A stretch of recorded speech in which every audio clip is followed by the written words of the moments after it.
Негизи мынакей депутаттар элдин ден соолугу маселеси боюнча, ата мекендик өндүрүүчүлөр боюнча өтө олуттуу маселелерди коюп атат. Азыр эле Эмилбек Токтакынович айтып атат, эмне үчүн бизде эч кандай чара көрүлбөйт деп. Бирок мына баарыңыздар уктуңуздар, биз эчтеке кыла албайбыз. Биздин дарбазабыз ачык кире берет, чек арачыдан башка эч ким турбайт деп. Бирок ошол эле мезгилде бизден товар ташыгандар, батышты көстө, ошо Казакстан чек арасынан өткөндөр ыйлап атат го, фитосанитар, ветеринардык кызматтар кайра кайтарып атат, киргизбей атат чек арадан деп. А эмнеге алардыкы тигил же бул негизге таянып киргизбей койсо болот, биздики баарын киргизүүгө милдеттүүбүз. Мен ушуга ким жооп берет? Финанс полициясынын өкүлү жооп береби? Же башкалар жооп береби? Өкмөттүн өкүлдөрү жооп береби? Буга ким жооп берет? Эмне үчүн бизде текшерүүгө болбойт? Биз Евразияске кирген башка өлкөлөрдө, ошол эле Казакстанда бизден кирген товарларды текшерип, жарабайт деп киргизбей атса болот. Мен ошого түшүнбөйм да.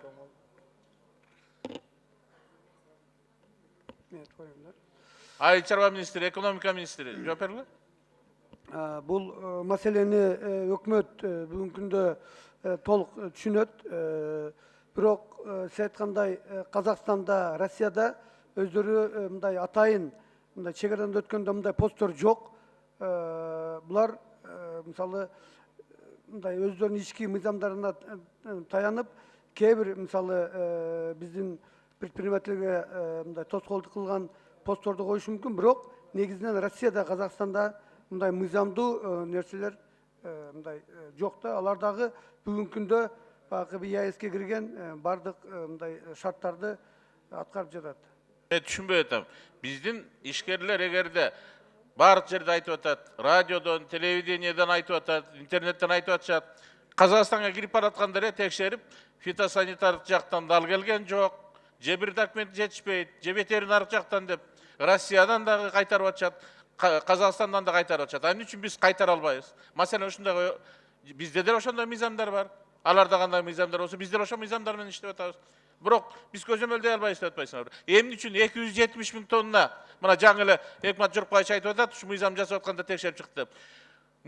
Кирип Кыргызстанга, анан кийин тарап кетип атат, салыгын ала албайбыз, же байытылган, байытылбаган эмес экенин биле албайбыз. Оорулуу эмес унут экенин биле албайбыз. Курттаган же курттаган унут экенин биле албайбыз. Бул эмнени билгизет? Мен жооп берип коеюнбу? Жооп бериңиз. Бизде азыр айтылып кетпеди, мобильный группа деп.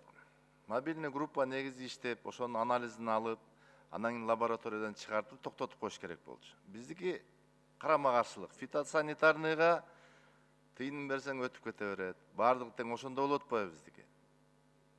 Бардыгы тең ошондо, эч ким текшербейт, жолдорубуздун баары тең ачык. Туурабы? Мына Минсельхоздукуна деле айтсак болот, фитосанитарный ошол жакта. Самир Бабакулович, туура да. Балдар иштебейт, мобильный группаны түзөбүз, бирок эч кандай результат жок. Бүгүн барып көрсөңүз да болот, Нурлан Кадыкевич. Бизде 24 саат боюнча жумуш болуп атат. Ошол эле кезде мамлекет тараптан ишкердүүлүктү биринчи кезекте абдан сактоо маселеси турат бүгүн бизде. Жок, мына азыр 270 000 тонна кирди деп атпайбы? Ошондон бир фактыңар барбы? Ошону бир текшерген. Бизде мына мен айттым, контрабанда боюнча ошол неуштелдер бар. 93 кылмыш иши козголгон бүгүнкү күндө. 93 кылмыш иши козголгон. Сиздер билесиздер, 2015-жылы киргенде күз айларында 1 сомдон алып кирип атты. Механизм жоктугунан 1 сомдон баасын көрсөтүп туруп. Жок, мен ошону түшүнүп турам. Мен түшүнүп турам, бирок ошону алып туруп, ошо унду лабораторияга берсеңер болот да. Ошондо не обогащенный болуп калат, ошону обогащать этирсеңер болот да. Бизде бүгүн мобилдик топтун алдында андай тапшырма коюлган эмес. Биз Жок, мен сиздин мобильный топто айткан жерим жок. Мен артыңарда Минсельхозго айтып атам, фитосанитар. Силердин мобильный группаңарда айтып атам. Ошон силер ошолорго жардам берсеңер, патрульный милиция бар деп атасыңар. Ал токтотуп берсе машинесин. Тиги кишилер алып, ошо ундун анализин алып туруп лабораторияга берсе, итогу чыгат да, эмне болгонун. Анан ошонун артынан иш козгойсуңарбы же кандай кыласыңар, кылбай атса. Анда уже үчүнчү болуп туруп силер киришиңер керек болот да. Финансовый полиция катары. Иштебей аткан Минсельхоз болот, мен ошону айтып атам мен. Негизинен фитосанитария действительно биздин Минсельхоздо Biz azыр 3-cü mamleketler menен постордо Мисилкоздун фитосанитария боюнча инспекторлор турат. Бирок негизинен бул байытылган un жөнүндө сөз болуп атат. Байытылган un бизге 90%дан көбүрөөк ушул Казакстандан кирет. Ал бул жерде негизинен бүгүн өкмөттүн токтому даярдап атат. Байытылган унду кантип мындай алып кириш керек, аны байытылбаган унду кантип токтотуш керек. Бул боюнча өкмөттүн токтому даярдап жатат. Жана өкмөттүн Министерство здравоохранения алдында департамент ошол уполномоченный орган катары ошол текшерүүгө берип атат да, ошолор текшерүүгө акысы бар деп. Сиз өкмөттүн токтому канча айдан бери даярдап атат? Же канча жылдан бери ошону айтып коюңузчу. Анткени ушул мыйзам каралып баштаганда эле айтып аткансыңар каралып атат деп. 1 жыл болду, 2 жыл болду, 3 жыл болду. Негедир өкмөттүн токтомдору мындайга келгенде өтө эле кечигип чыгат да. Биз бул жерден протокольный поручение да бериш керек го дейм, чын айтмакчы. Эми өзүңөр көрүп атасыңар. Шылтоо көп. İştebeyин деген кишиге шылтоо. Бул жерде же иштеп атышат өздөрүнүн чөнтөгүнө, же такыр иштеген жок. Көзөмөл кыла албайбыз деп коет. Бирок ошондой эле мыйзамдар менен ошол эле Евразияске кирген казактар дагы Россияда көзөмөлүн кылып, биздин бизнесмендер ыйлап атат ишкерлер. Ал жакка товар ташыгандар. Ал жактан буяка товар ташыгандарды көрсөңөр, могул Аламындын базарындык социалдык тармак сеттен көрсөңөр, тим эле чыгып атат.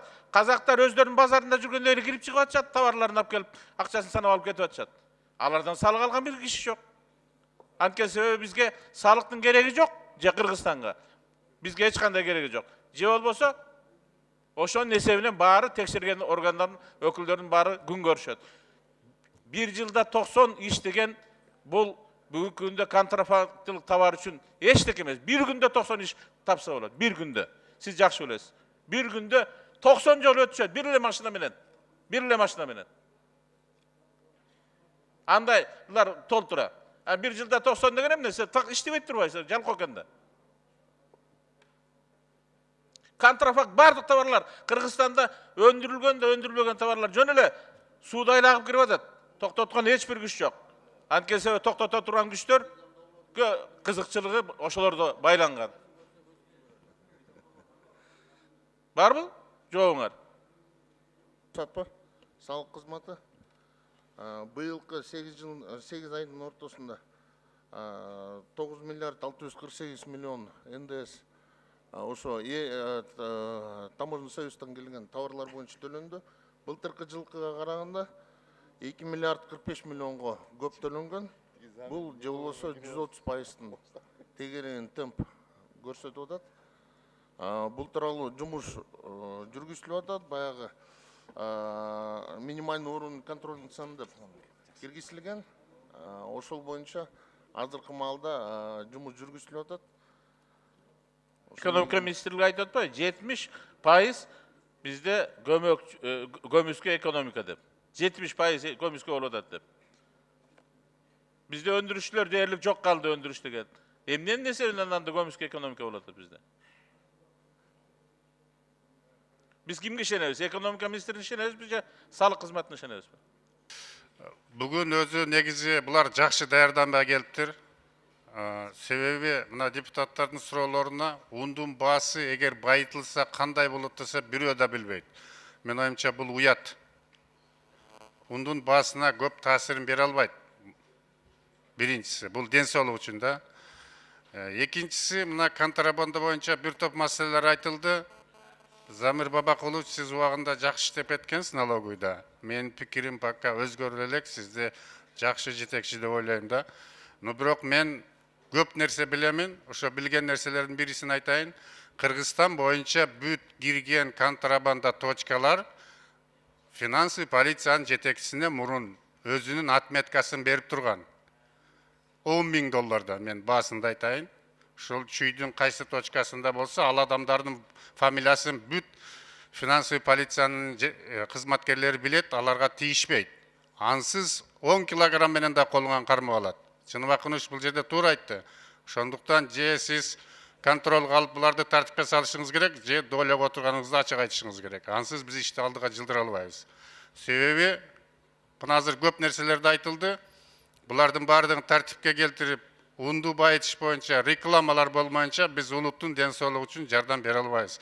Бизге анын баасында эмес, элдин ден соолугунда. Ушуну эске алсаңыздар.